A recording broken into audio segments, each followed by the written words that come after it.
Hello बच्चों, कैसे हैं आप लोग? अच्छे होंगे।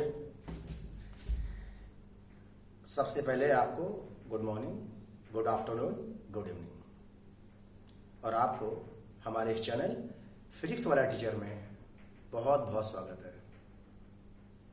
तो मैं अरुण शर्मा आज आपको बहुत ही एक अच्छी चीज बताने वाला हूं। वो है बैटरी। बैटरी क्या होती है, बैटरी का क्या यूज है, बैटरी अपना वर्क कैसे करती है, इलेक्ट्रोमोटिव फोर्स क्या है, इन सब चीजों के बारे में आपको मैं बताता हूं और थोड़ा सा आइडिया आपको दूंगा एलिमेंट्री सर्किट, सिंपल सर्किट के बारे में। ठीक, तो चलिए स्टार्ट करते हैं हम लोग। सबसे पहले हम लोग बात करते हैं बैटरी एंड पोटेंशियल डिफरेंस। ये दो चीजें अलग अलग चीजें हैं और बहुत से बच्चे इसमें कंफ्यूज होते रहते हैं कि सर बैटरी में जो ईएमएफ होता है, इलेक्ट्रोमोटिव फोर्स, वो और पोटेंशियल डिफरेंस क्या एक ही चीज होती है या अलग अलग चीजें होती हैं। तो आज हम लोग इस पर भी थोड़ी सी चर्चा करेंगे, पर सबसे पहले बता दें आपको बैटरी के बारे में। ठीक, देखिए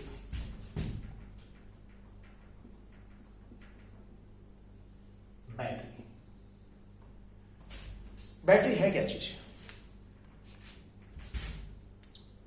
देखिए होता क्या है, अगर मैं पहले बात करता हूं सेल क्या है।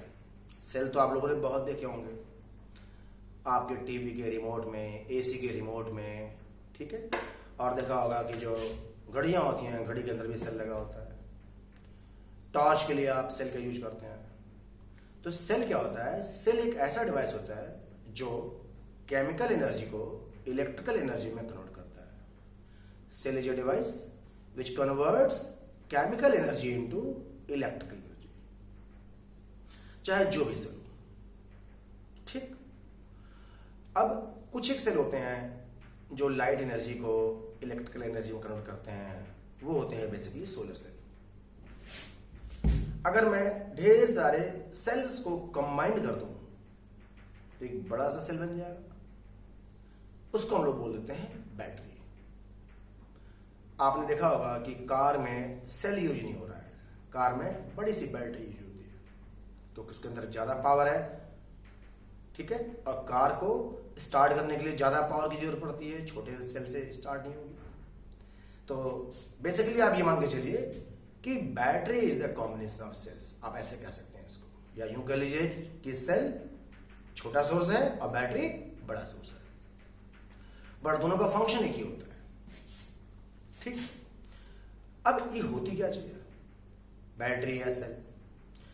अब एक चीज समझिएगा, अगर हमारे पास कोई भी इलेक्ट्रिक सर्किट है, उस इलेक्ट्रिक सर्किट में करंट फ्लो कर रही है, तो ये करंट कहां से आया? भाई करंट फ्लो कर रही है ये हम समझ रहे हैं, बट करंट का सोर्स क्या है, वो कहां से आया करंट? और अच्छा, अगर करंट आ भी गया तो करंट मेंटेन कैसे है, खत्म क्यों नहीं हो जा रही है? ये सारी जिम्मेदारी बैटरी को जाती है, बैटरी या सेल को जाती है। ठीक है, तो देखिए अगर आपके पास एक सर्किट है, ये सिंपल सा सर्किट, इस सर्किट में एक इलेक्ट्रिक बल्ब यानी कि रेजिस्टेंस लगा हुआ है, यहां पर एक मैंने सेल लगा दिया, दिस इज स्विच, ये इसका प्लस टर्मिनल हो गया, ये इसका माइनस टर्मिनल हो गया। और जैसे ही मैंने इस स्विच को ऑन किया, इस की को मैंने क्लोज कर दिया, तो क्या होगा कि करंट ऐसे फ्लो कर रही है, ये करंट फ्लो की, करंट ऐसे आए, इस रेजिस्टेंस से होते हुए करंट वापस आ गई, और इस तरह से सर्कुलेट कर रहा है, ये बल्ब ग्लो कर रहा है, लाइट जल रही है। तो बैटरी क्या है, ये करंट आई कहां से? ये करंट जो बेसिकली है वो करंट इस सोर्स से आई है। यही वो चीज है जो सर्किट में पावर सप्लाई कर रहा है। ठीक, और कैसे कर रहा है? इसके अंदर केमिकल्स होते हैं, सॉलिड फॉर्म में भी, लिक्विड फॉर्म में भी। अगर मैं ड्राई सेल की बात करता हूं तो ड्राई सेल में वो सॉलिड फॉर्म में होता है, ठीक है। बाकी और जो है उनमें से लिक्विड फॉर्म में होता है, उसके अंदर इलेक्ट्रोलाइट्स होते हैं, वो केमिकल रिएक्शन करते हैं और उसको पावर देते हैं, उसको एनर्जी देते हैं, उसी एनर्जी को ये वर्क करता है। ठीक, अब बैटरी हमारे सर्किट में काम कैसे कर रहा है, क्या काम कर रहा है, जरा इस चीज को समझना। आप बैटरी की तुलना आप कर सकते हैं एक वाटर पंप से। आप यूं समझो कि हमारे घरों में जब पानी ऊपर पहुंचाना होता है, टंकी के ऊपर, टंकी में छत के ऊपर पहुंचाना होता है, तो हम मोटर ऑन करते हैं और वो मोटर क्या करता है, ग्राउंड लेवल वाटर को छत पे पहुंचा देता है। ठीक। और अगर मैं पानी को नीचे गिराना चाहूं तो मुझे किसी भी मोटर को ऑन करने की जरूरत नहीं होती है। पानी गिरा दिया, वो अपने आप नीचे आ गया, ड्यू टू ग्रेविटी नीचे आ गया। वहां पे स्टूडेंट्स हमें कोई भी वर्क नहीं करना पड़ रहा है। लेकिन जब उस पानी को ऊपर पहुंचाना होता है तो हमें कुछ न कुछ डिवाइस लगानी होती है।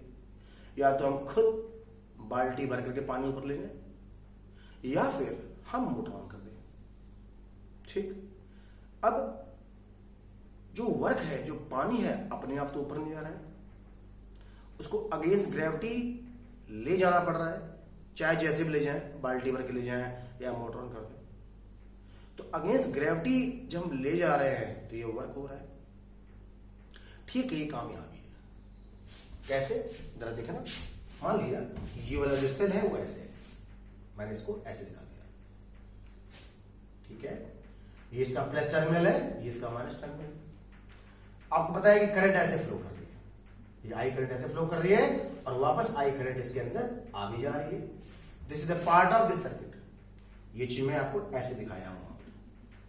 करंट ऐसे गई और आपको पता है कि जो करंट की डायरेक्शन है इसमें इस प्लस टर्मिनल से लेकर के ऐसे होते हुए माइनस टर्मिनल होती है। तो करंट प्लस टर्मिनल से माइनस टर्मिनल कहां, सेल के बाहर। इस सर्किट में सेल के बाहर, इस बैटरी के बाहर जो करंट की डायरेक्शन है वो प्लस टर्मिनल से माइनस टर्मिनल। लेकिन स्टूडेंट्स, अगर मैं इस बैटरी के अंदर की बात करूं तो देखो वही करंट इधर भी आएगी ना, ऐसे होते हुए आएगी। इसका मतलब अब वो करंट ऐसे चल रही है, देखो ऐसे। इसका मतलब सेल के अंदर या बैटरी के अंदर उस करंट की डायरेक्शन माइनस टर्मिनल से प्लस टर्मिनल है। ये भी आप देख रहे हैं। बस यही तो बात देखने वाली है। आपको पता है कि जब करंट फ्लो करता है तो इलेक्ट्रॉन्स भी फ्लो करते हैं, जो फ्री इलेक्ट्रॉन्स होते हैं। अगर करंट ऐसे चल रहा है तो जो फ्री इलेक्ट्रॉन्स हैं वो करंट के अपोजिट चल रहे हैं। यहां पे करंट इस तरफ है तो फ्री इलेक्ट्रॉन्स स्टूडेंट्स इस तरफ चल रहे हैं। उसी तरह से तो कोई ऐसे ऐसे ऐसे चल रहा है। तो अगर मैं इसकी बात करता हूं तो अगर करंट इधर जा रहा है तो फ्री इलेक्ट्रॉन्स इस डायरेक्शन चलेंगे। अब सोचने वाली बात है, ये है फ्री इलेक्ट्रॉन, इसका चार्ज कैसा होता है, नेगेटिव, पॉजिटिव तो होता नहीं। अब जब ये फ्री इलेक्ट्रॉन इसके अंदर है तो ये फ्री इलेक्ट्रॉन इस माइनस टर्मिनल की तरफ जा रहा है। सोचने वाली बात है, minus terminal negative charge, electron negative charge. कैसे पॉसिबल है, ये कैसे पॉसिबल है कि ये नेगेटिव पार्टिकल नेगेटिव प्लेट की तरफ ही जा रहा है। आप अगर रियलिटी में देखिए तो प्लस प्लस रिपेल कर रहे हैं और माइनस माइनस रिपेल करते हैं, तब इस इलेक्ट्रॉन को तो इसके कारण रिपेल्ड हो जाना चाहिए, बट फिर भी जा रहा है ना। ये सोचने वाली बात है। तो ये जा नहीं रहा है, इसको जबरदस्ती ले जाया जा रहा है। अगर इसको हम नहीं ले जाएंगे तो इलेक्ट्रॉन फ्लो नहीं करेगा, इलेक्ट्रॉन इस टर्मिनल पे पहुंचेगा ही नहीं। तो जब पहुंचेगा ही नहीं दोस्तों तो क्या करंट फ्लो करेगी, नहीं। इसका मतलब यह है कि अगर आप चाहते हैं कि सर्किट में करंट का कॉन्टिन्यूअस फ्लो हो तो इस इलेक्ट्रॉन को बैटरी के अंदर प्लस से माइनस ले जाना ही पड़ेगा, चाहे जैसे भी। बस इसी ले जाने के प्रोसेस का काम, जो प्रोसेस हो रहा है वो बैटरी करता है। तो बैटरी वो डिवाइस है जो इस फ्री इलेक्ट्रॉन को बैटरी के अंदर प्लस टर्मिनल से माइनस टर्मिनल ले जा रहा है, वर्क कर रहा है। एकदम वैसे ही जब आप पानी को ऊपर पहुंचाते हो, छत के ऊपर पहुंचाते हो, तो पानी अपने आप तो ऊपर नहीं जाता है, उसके लिए हमें वर्क करना पड़ता है, चाहे हम करें या फिर मोटर करे। तो वही काम यहां पे बैटरी कर रहा है। तो ये बैटरी भी एक मोटर का काम कर रहा है जो अगेंस्ट द इलेक्ट्रोस्टैटिक फोर्स इसको ले जा रहा है, क्योंकि आप जानते हैं जो इलेक्ट्रोस्टैटिक फोर्स लगेगा इस इलेक्ट्रॉन पे, जैसे इलेक्ट्रॉन यहां पे आएगा इस इलेक्ट्रॉन पर इलेक्ट्रोस्टैटिक फोर्स किधर लगेगा, इधर लगेगा ना, रिपल करेगा ना, बट फिर भी इसको हम इधर ले आ रहे हैं। सो this is done by battery. Battery ये काम कर रहा है।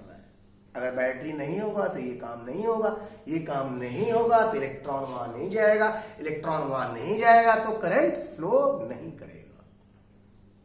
आई होप कि आपको इतनी बात समझ में आ गई होगी। अब क्वेश्चन ये है कि what is EMF, electromotive force. बात को समझना, जब हम पानी को नीचे से ऊपर ले आ रहे हैं तो कुछ वर्क करना पड़ेगा ना, ठीक, ऐसे यहां भी वर्क करना पड़ रहा है। वर्क डन पर यूनिट चार्ज, यस।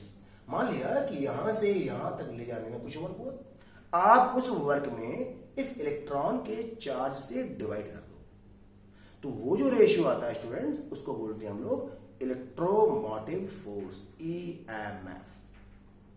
ठीक, तो आगे मैं मेंशन करता हूं, इफ वर्क डन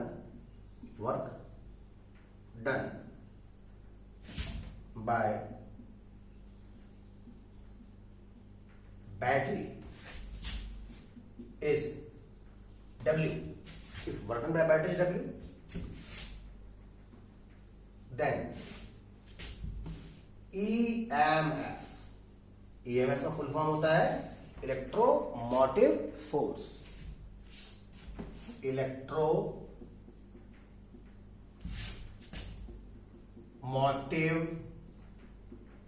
force.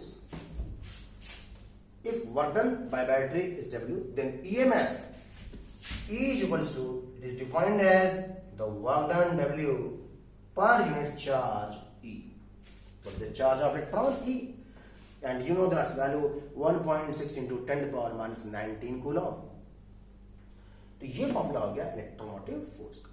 अब अगर मैं इस इलेक्ट्रोमोटिव फोर्स की यूनिट की बात करता हूं तो देखिए ये है जूल, ये है कूलॉम में, तो इसकी यूनिट क्या हो जाएगी, जूल पर कूलॉम, और यही जूल पर कूलॉम वोल्ट के इक्वल होता है। तो आप कह सकते हैं कि 1 volt equals to 1 joule per coulomb, 1 volt equals to 1 joule per coulomb. So this is electromotive force. ठीक, आपको पूरी बात समझ आ गई होगी। तो एक बार मैं ब्रीफ करता हूं कि अगर ईएमएफ नहीं होगा, अगर बैटरी नहीं होगी तो वर्क डन नहीं होगा, कोई भी पावर सप्लायर नहीं होगा, करंट नहीं फ्लो करेगी। सिंपल सी बात है। चलिए अब हम लोग आगे चलते हैं। अब बात करते हैं हम लोग कि इस पूरे वर्ल्ड में ईएमएफ में ये क्या है, फोर्स। तो स्टूडेंट्स बता दूं आपको, electromotive force is a misnomer of its name, मतलब ये अपने नाम के अकॉर्डिंग नहीं है। आप ऐसा मत सोचना कि EMF is a type of force, नहीं, इसका नाम दे दिया गया है इलेक्ट्रोमोटिव फोर्स। ऐसा क्यों दिया गया है, क्योंकि आपको पता है कि एक तरह से ये फोर्स कर रहा है, बैटरी फोर्स कर रही है। किसको फोर्स कर रही है, फ्री इलेक्ट्रॉन को। कहां के लिए फोर्स कर रही है, प्लस टर्मिनल से माइनस टर्मिनल जाने के लिए, इसलिए ऐसा बोल दिया गया है। अदरवाइज आप ये मत सोचिएगा कि ईएमएफ, अरे यार ये फोर्स होना चाहिए, इसकी यूनिट तो न्यूटन होनी चाहिए, यहां पे हम F equal to m apply कर दें, ना ना ना, ऐसा कुछ नहीं है। Okay, so it's a misnomer of its name, it is not according to its name. Okay students, इसके बाद अब जरा समझिएगा, अगर मैं जैसे ये है, ये सिंपल सी बैटरी है, एक सिंपल सा सर्किट है, एक रेजिस्टेंस लगा हुआ है। मान लिया कि इस रेजिस्टेंस की वैल्यू R और बैटरी ईएमएफ कितना है, E बोल दीजिए या ऐसा वाला E बोल दीजिए, तो करंट कितनी फ्लो करेगी। अब ध्यान से देखिए, यहां पर जो टोटल पोटेंशियल डिफरेंस लगा हुआ है कितना है, E के इक्वल है। तो करंट क्या हो जाएगा, अगर मैं ओम्स लॉ भी अप्लाई कर देता हूं, I equal to voltage upon resistance, तो यहां पर करंट की वैल्यू I इक्वल टू हो जाएगा E अपॉन आर, राइट। अब बात करते हैं कि पोटेंशियल डिफरेंस क्या है और वो ईएमएफ से डिफरेंट कैसे है। कई बार स्टूडेंट्स कंफ्यूज होते हैं, सोचते हैं कि सर पोटेंशियल डिफरेंस और इलेक्ट्रोमोटिव फोर्स दोनों एक ही चीज होती है। हाँ, कहीं कहीं होती हैं और कहीं कहीं नहीं होती हैं। तो पहले आप डिफरेंस समझो। स्टूडेंट्स, जब हम पोटेंशियल डिफरेंस की बात करते हैं तो हम सर्किट के कोई भी दो पॉइंट ले सकते हैं, कोई भी दो पॉइंट्स जिसके बीच में हम वर्क की बात करते हैं। लेकिन जब हम ईएमएफ की बात करते हैं तो circuit, whole circuit including cell या इंक्लूडिंग बैटरी, तब बात करते हैं। तो होता क्या है, बात को समझना है। इस बात को मैं इसे मिटा रहा हूं डायग्राम। अभी हम आपको बताने जा रहे हैं difference between potential difference and electromotive force. Okay, देखो आपको पता है कि अगर किसी भी सर्किट में करंट फ्लो कर रहा है, चलिए मैंने ये बना दिया। हम बात करते हैं potential difference PDs and EMF, हम इसकी बात करने जा रहे हैं अभी। ओके, तो स्टूडेंट सपोज आपने कोई सर्किट बनाया, कुछ ऐसे बनाया सर्किट, ये रेजिस्टेंस है, आपने यहां पर एक बैटरी लगा दी और इस बैटरी का भी अपना कुछ रेजिस्टेंस है जिसको हम बोलते हैं इंटरनल रेजिस्टेंस। इसको हमने स्मॉल आर से दिखाया, इसको हमने ई से दिखाया, ये आर। अब जब करंट फ्लो करेगा तो करंट ऐसे आ रहा है, पूरे सर्किट में आ रहा है करंट। करंट फ्लो कर रहा है, इसका मतलब चार्ज कैरियर फ्लो कर रहा है, मतलब इलेक्ट्रॉन फ्लो कर रहा है, ठीक। अब जब इलेक्ट्रॉन मूव कर रहा है तो जरूर कुछ ना कुछ वर्क डन होगा, ठीक। अगर मैं दो पॉइंट्स लेता हूं, हमने बोल दिया points A and points B, सिर्फ दो पॉइंट्स, तो पक्का वो फ्री इलेक्ट्रॉन इधर भी आ रहा होगा, ऐसे आ रहा होगा, बी से ए आ रहा होगा, और वही फ्री इलेक्ट्रॉन ऐसे होते हुए बैटरी के अंदर से होते हुए वापस भी आ रहा होगा। तो अगर मैं सिर्फ दो पॉइंट की बात करता हूं, in that case work done upon charge will be potential difference between those points. तो बात करते हैं हम लोग potential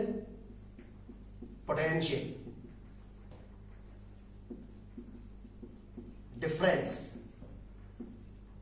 between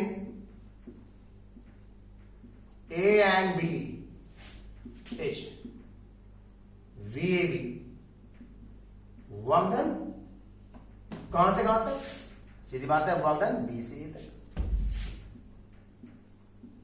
upon charge. Charge कितना है भाई, चार्ज है इलेक्ट्रॉन का charge. This is the potential difference between these two points. But अगर मैं ईएमएफ की बात करता हूं तो वो क्या हो जाएगा, work done in whole circuit including cell per unit charge. तो एक बार जरा डिफरेंशिएशन सुनिएगा, मैं लिख देता हूं पहले EMF E is equals to work done, यहां लिखता हूं मैं होल सर्किट अपॉन चार्ज। तो अगर इसके डेफिनेशन ध्यान से सुनिए, ready. Potential difference between two points in a circuit is defined as work done to carry unit positive discharge between those points। जी बिल्कुल, आप डेफिनेशन में उसी पॉइंट्स का नाम लेंगे जिसके अक्रॉस आप पोटेंशियल डिफरेंस निकाल रहे हैं, ठीक। अब बात करता हूं ईएमएफ, जरा इसके डेफिनेशन सुनिएगा। Electromotive force of a cell is defined as the work done to carry unit positive discharge in whole circuit including cell। तो ये डिफरेंस है, इस डेफिनेशन को आप समझिएगा और ये डेफिनेशंस मैं लिंक में आपको सेंड कर दूंगा। तो स्टूडेंट्स, आई होप कि आपको ये बैटरी क्या है, बैटरी की वर्किंग क्या है, बैटरी क्या करता है, and how it is differ from the electromotive force and this potential difference something, ये सब चीजें आपको क्लियर हो गई होंगी। अब हम आगे बढ़ते हैं, ठीक है। अब बात करते हैं कि ये बैटरी का इंटरनल रेजिस्टेंस क्या होता है। तो स्टूडेंट्स एक बात बताओ, समझना मेरी बात को, जब ये करंट फ्लो कर रहा होगा, ऐसे आ रहा होगा, तो इसके अंदर भी गया होगा, इस सेल के अंदर भी गया होगा। देखो मैंने इसको ऐसे बना दिया, थोड़ा सा बड़ा दिखा दिया, ये प्लस टर्मिनल है, ये माइनस टर्मिनल है, और करंट ऐसे जा रहा है, इस तरह से करंट आ रहा है, तो फ्री इलेक्ट्रॉन्स इधर जा रहे होंगे ऐसे, ये आपको पता है पहले से। अब यहां पर वैक्यूम तो है नहीं, वैक्यूम तो नहीं है, इसको मूव करना होगा, जरूर कोई ना कोई मीडियम होगा, है ना। तो जब ये फ्री इलेक्ट्रॉन्स इस मीडियम को पास करेगा तो इसको और लोगों से लड़ना होगा। एकदम वैसे ही जैसे मान लीजिए कि मुझे इस दरवाजे से उस दरवाजे तक जाना है। अब रास्ते में बहुत से लोग खड़े हैं, भीड़ खड़ी हुई है, तो क्या मैं आसानी से जा सकता हूं? नहीं जा सकता यार। मैं जाऊंगा, मेरा कोलिजन किसी और से होगा, फिर मेरा नेक्स्ट कोलिजन किसी और से होगा, ऐसे ऐसे ऐसे एक हिंड्रेंस आ जाएगा हमारे रास्ते में, एक रेजिस्टेंस आ जाएगा हमारे रास्ते में। तो दोस्तों बस वही कहानी यहां भी है। जब ये फ्री इलेक्ट्रॉन यहां से यहां जा रहा होगा तो जो मीडियम है, मीडियम इसको रेजिस्ट कर रहा होगा, है ना, एक हिंड्रेंस क्रिएट कर रहा होगा। तो वही हिंड्रेंस इस बैटरी का इंटरनल रेजिस्टेंस कहलाता है। ओके, तो इंटरनल रेजिस्टेंस किस फैक्टर में डिपेंड करता है? इंटरनल रेजिस्टेंस, याद रखिएगा, उसके अंदर कैसा सॉल्यूशन है, ठीक, और ये जो बैटरी के टर्मिनल्स हैं इनका शेप कैसा है, टेम्परेचर कैसा है, इन फैक्टर पर डिपेंड करता है। यानी कि किसी भी बैटरी का इंटरनल रेजिस्टेंस उस बैटरी की प्रॉपर्टी होती है, वो एक्सटर्नल रिसोर्स की प्रॉपर्टी नहीं होती है, वो इस पर डिपेंड नहीं करता है। हाँ, जो नेट करंट होगा वो इस पर और इस पर दोनों पर डिपेंड करेगा, लेकिन जो इंटरनल रेजिस्टेंस है वो सिर्फ उस बैटरी की प्रॉपर्टी होती है। इंटरनल रेजिस्टेंस सिर्फ बैटरी की प्रॉपर्टी होती है। ओके, तो उस इंटरनल रेजिस्टेंस को हम लोग स्मॉल आर से शो करते हैं। अब एक बात देखिएगा, वो रेजिस्टेंस होता तो इसके अंदर है, बैटरी के अंदर है, लेकिन जब कभी हम सर्किट ड्रॉ करते हैं तो उसको हम लोग कहां शो करते हैं? बाहर शो करते हैं, अंदर शो नहीं करते हैं, बाहर शो करते हैं। तो आप जो इसे बैटरी देख रहे हो, ये पूरा, ये बैटरी इस डायग्राम में सिर्फ ये नहीं है, ये बैटरी इस डायग्राम में यहां से लेकर के यहां तक है। ये इस पूरे को हम बैटरी बोलते हैं, इंक्लूडिंग इंटरनल रेजिस्टेंस। यानी कि जो चीज आप यहां देख रहे हो वो चीज कंप्लीट यहां पर है। क्लियर है मेरी बात? ये भी वही करता है जो ये करता है, ये भी करंट को अपोज करता है, ये भी करंट को अपोज करता है। ये बाहर है, ये अंदर है, दिस इज इंटरनल रेजिस्टेंस। ये आप चेंज कर सकते हो, आपकी मर्जी। आपने बल्ब हटा के पंखा लगा दिया, आपने 100 वाट का बल्ब हटा के 200 वाट का बल्ब लगा दिया, लेकिन ये तो तभी चेंज होगा ना जब आप बैटरी चेंज करोगे। तो अगर आप बैटरी चेंज नहीं कर रहे हो तो स्मॉल आर इंटरनल रेजिस्टेंस वही का वही बना रहेगा। हाँ, अगर आपने बहुत ज्यादा टेम्परेचर में वेरिएशन कर दिया तो शायद थोड़ा सा फर्क पड़ जाए, अदरवाइज वही रहेगा। ओके, आई होप कि बात आपको क्लियर हो गई होगी, ठीक है। बैटरी के भी कुछ ऑपरेशंस होते हैं, जैसे बैटरी की चार्जिंग, बैटरी की डिस्चार्जिंग, तो वो भी आपको मैं समझाऊंगा, ठीक है। तो चलिए हम लोग पहले आगे चलते हैं एक छोटे से सिंपल सर्किट पे। एक सिंपल सर्किट जिसमें सिर्फ एक बैटरी लगी होगी और रेजिस्टेंस लगे होंगे, तो उसमें हम करंट कैसे फ्लो कराएंगे, उस करंट की वैल्यू क्या होगी, ठीक है। तो आई होप कि आपने इसको नोट कर लिया होगा। बहुत छोटी सी चीज है, बहुत टफ नहीं है, बहुत सिंपल सा है, ठीक है। चलिए बच्चों से मैं इसको मिला रहा हूं। अगर मान लीजिए सिंपल सा सर्किट है, उस सर्किट में एक रेजिस्टेंस, पहले केस में एक रेजिस्टेंस, एक बैटरी लगी है और कोई ब्रांचिंग नहीं है, तो क्या करेंगे इसमें? सिंपल सर्किट, सिंपल सर्किट ऐसे कुछ, it is the resistance, a simple battery,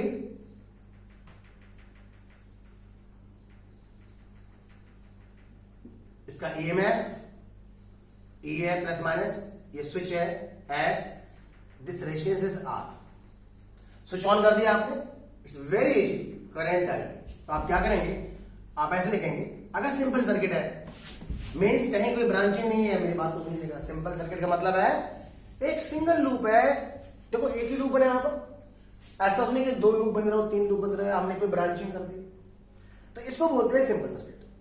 अब जब भी आपको सिंपल सर्किट में करंट की वैल्यू फाइंड आउट करनी हो, चाहे जैसा क्वेश्चन हो, आप लिखेंगे I equals to net voltage upon total resistance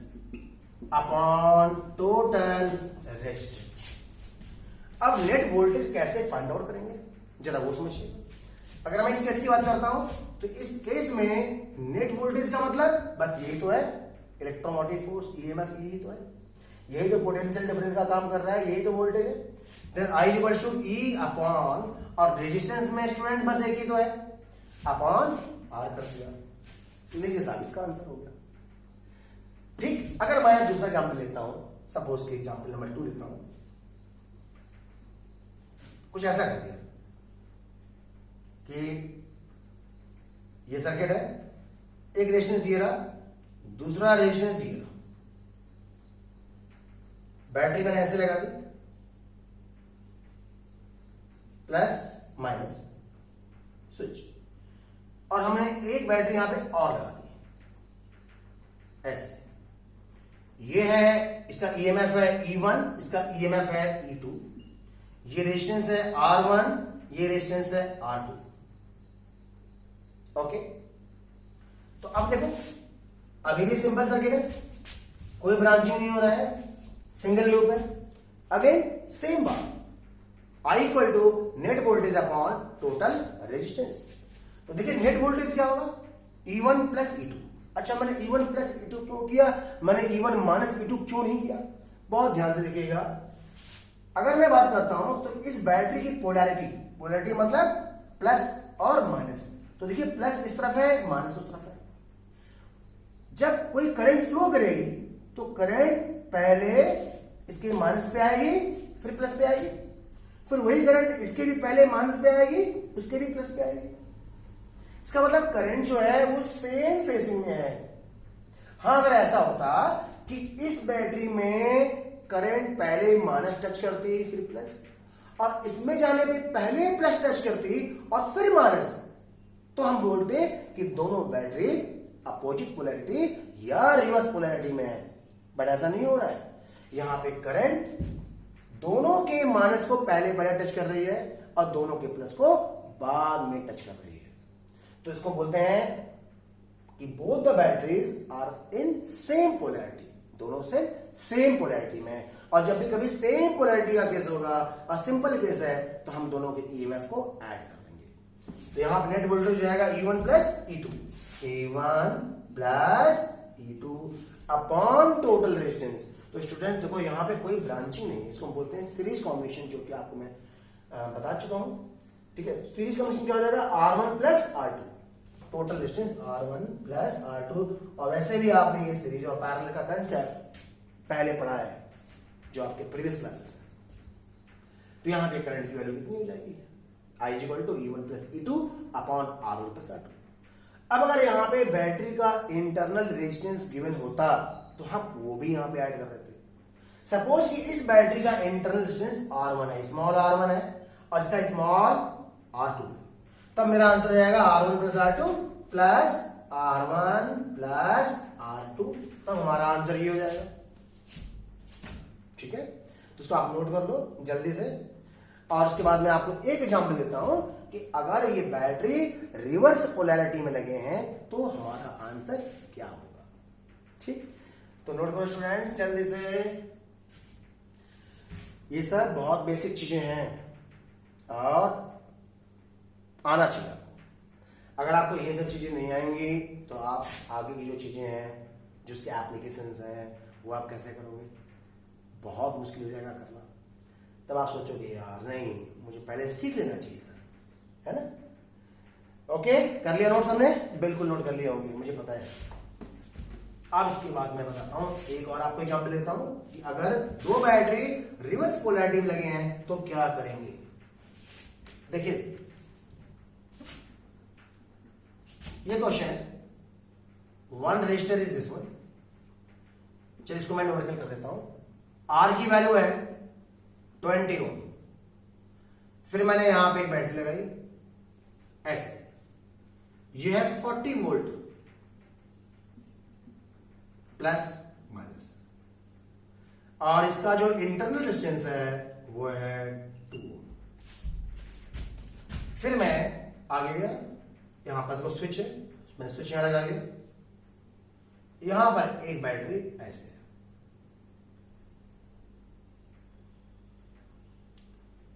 और इस बैटरी में इसका वोल्टेज है 20 volt and it's internal resistance is again 2। The question is find the value of current in the circuit. अब बहुत सिंपल सी बात है, आप पहले पहचानो कि यहां पर रिवर्स पोलैरिटी है कि सेम पोलैरिटी है, तो आप खुद ही देख लो। सपोज कि कोई करंट ऐसे निकल रही है, ऐसे ही करंट, तो ये करंट जब यहां से जा रही है तो इस बैटरी के माइनस को पहले टच कर रही है और प्लस को बाद में। चलिए अब आगे चलिए, यहां पर जब वो करंट आई तो वो करंट इस बैटरी के प्लस को पहले टच कर रही है और माइनस को बाद में। मतलब दोनों, देखो दोनों का प्लस एक ही साइड है, ऐसे दोनों लड़ना चाहते हैं, तो ये हो जाएगी रिवर्स पोलैरिटी। अब आप सोच रहोगे सर आपने बोला कि ये करंट इस बैटरी के माइनस को पहले टच कर रही है अब प्लस को बाद में, क्यों सर? मैं करंट तो यहां से लेकर चलूंगा। लीजिए सर आप यहां से लीजिए, अगर आप यहां से चलते हैं तो ठीक है, पहले प्लस आया, फिर इसको प्लस टच किया, फिर माइनस आया। अब आप देखिएगा जब ये यहां पे आएगी तो फिर से वही बात होगी, है ना? तो यहां पे बैटरी कैसे है? रिवर्स पोलैरिटी में। तो इसका मतलब यहां पे हम ऐड नहीं करेंगे, हम यहां पे सब्ट्रैक्ट करेंगे। तो अब यहां पे करंट क्या हो जाएगा? I is equal to net voltage. अब नेट वोल्टेज कैसे निकालें? जिसकी वैल्यू ज्यादा है 40 वोल्ट में से कम वैल्यू वाले को सब्ट्रैक्ट कर देंगे, 40 माइनस 20 कर देंगे। तो 40 माइनस 20 अपॉन टोटल रेजिस्टेंस। तो जब हम टोटल रेजिस्टेंस की बात करेंगे तो उसमें हम सब्ट्रैक्ट नहीं करेंगे, उसमें तो हम ऐड करेंगे, क्योंकि टोटल इफेक्टिव रेजिस्टेंस तो पूरा ही है सर्किट में। तो देखो 2 ओम प्लस 2 ओम 4 प्लस 20 कितना हो जाएगा? 24। फिर आंसर हो जाएगा, कितना हो जाएगा आंसर? 20 अपॉन 24। ठीक है, सिंप्लीफाई कर दो, 4 से कर दो, 4 5 जा 20, 4 6 जा 24, 5/6 ampere. This is the value of current in this circuit. Student समझ में आया कि नहीं आया? आ गया होगा। बहुत सिंपल सा लैंग्वेज है, सिंपल सा एक्सप्लेनेशन है। अगर आपको फिर भी समझ में नहीं आएगा तो आप प्लीज इसको कमेंट बॉक्स में मेंशन कर दीजिएगा, मुझे बता दीजिएगा, मैं आपको उसका रिप्लाई कर दूंगा। ओके, अब मैं इसके बाद बात करता हूं कि जैसे मान लीजिए कि कुछ डिफरेंट टाइप के लूप्स हैं, डिफरेंट सर्किट्स हैं, जिसमें कि लूप भी हैं और भी लूप हैं। ठीक, 1 loop, 2 loop, 3 loop, 4 loop, multiple loops हैं, कई ब्रांचेस हैं, डिफरेंट टाइप के सेल लगे हुए हैं, डिफरेंट टाइप के रजिस्टर्स लगे हुए हैं। तो उस केस में हम डिफरेंट ब्रांच में करंट की वैल्यू को कैसे फाइंड आउट करें? ठीक, पोटेंशियल डिफरेंस निकालना है तो क्या करें, और भी चीजें हैं। तो उन सब के लिए आपको एक डिफरेंट रूल पढ़ना होगा, उसे बोलते हैं किरचॉफ्स रूल। ओके, तो वो है किरचॉफ्स लॉ या Kirchhoff's rule. Very important and this is applicable to all close circuits. तो इसको हम लोग एक डिफरेंट वीडियोज में एक्सप्लेन करेंगे, because it requires more time, otherwise ये वीडियोस आपका लंबा हो जाएगा। ठीक है स्टूडेंट्स, तो आप इसको आज जितना ही बताएं इसको आप बहुत अच्छे से देख लीजिएगा, समझ लीजिएगा।